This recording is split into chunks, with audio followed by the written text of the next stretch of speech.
If the lady's naughty but proper, if the lady's chicer than chic, if her escorts must wear a topper and each man's the man of the week,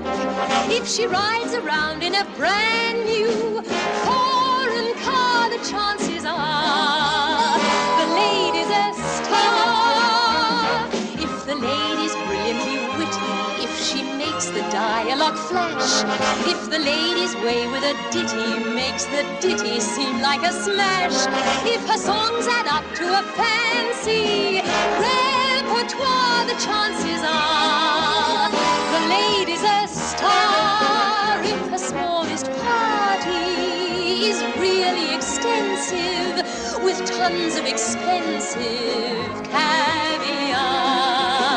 if the lady's someone with the same credentials, someone with the same essential, someone who is worshipped from afar, she's a genuine,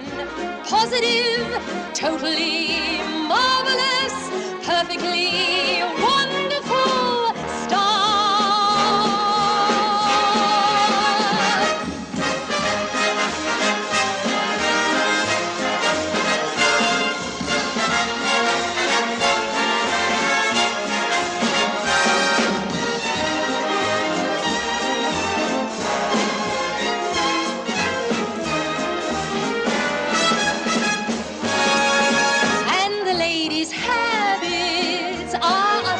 Charming, yet sometimes alarming and bizarre. If the lady's someone with the same dimension, someone with the same pretension, someone known from Maine to Cooch Behar, she's a magical